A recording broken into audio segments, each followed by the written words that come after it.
This is an extract from the Leader Coronavirus Daily podcast by the Evening Standard and hosted by me, David Marsland. To hear the whole thing, search for it on your podcast provider.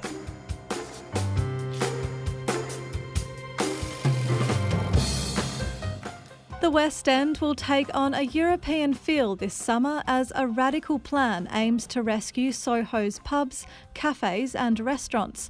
Al-fresco dining will replace cars on dozens of the district's streets. Our editorial column says the bold move will revitalise the area and lift the city's spirits.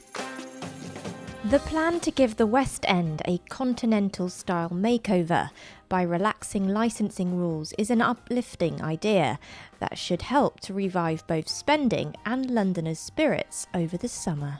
The evening closure of some roads should further enhance the atmosphere.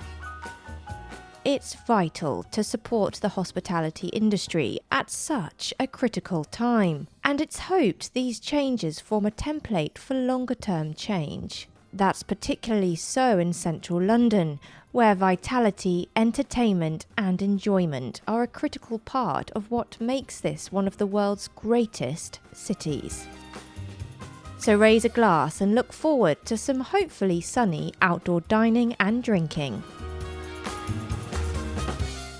After the curtains closed on London's West End 3 months ago, behind the scenes there's been a huge push to save the district's famed cafes, pubs and restaurants ahead of an eventual opening night for theatres. Leading the charge is John James, Managing Director of Soho Estates, who's delighted Westminster City has heard their calls. He joins me now. John, is alfresco dining enough to help the West End recover? Well, I think there's two things that are very good that's come out of this. Number one, it is West End wide. It's the fact it's Westminster wide. And let's just analyse why we're doing it. The only reason we're doing it is because if you can get more space outside, you can get more covers, and then you can become viable. And if you can't get outside and you can't get more covers, a man with 50-seat restaurant cannot survive with 20 seats. He will not open.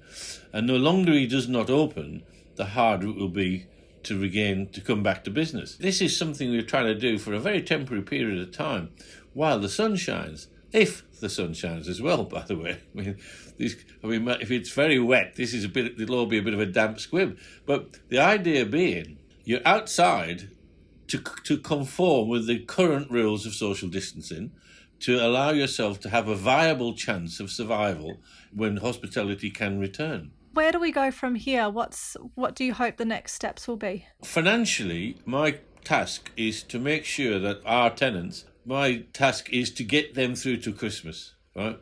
We've got a June quarter, which we know we will not be paid. I mean, nobody's earning any money. They're going to be very difficult to pay rents.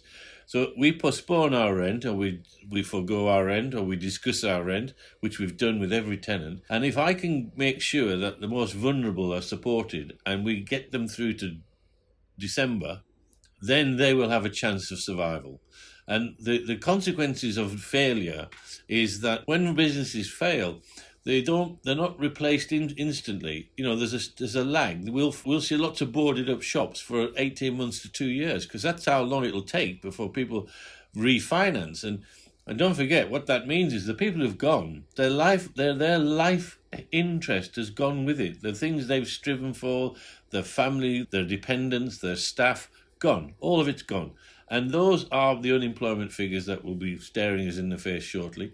But if you could just try to save a few, any one would do me, because I fear for the area as a whole, because its strength was small independent businesses, and the small independent businesses are in fact its weakness now. That's a fact. Those old pubs that have fed into Soho's scene, they've been there for hundreds of years. Do you think it's something that they can get through? The actual DNA of Soho is hospitality. So all the pubs that you see up and down Soho, they will have to put tables outside their pubs so you can sit at a table. So you won't be able to stand and that will continue until this thing is over. So you won't get that street scene of people stood outside a pub for a long time. But if you can get tables and chairs out into the street, then you as a pub can trade and you can do some business, right? You know, the pubs probably are the most vulnerable, because it is a pub experience is kind of more of a standing in the street or standing experience.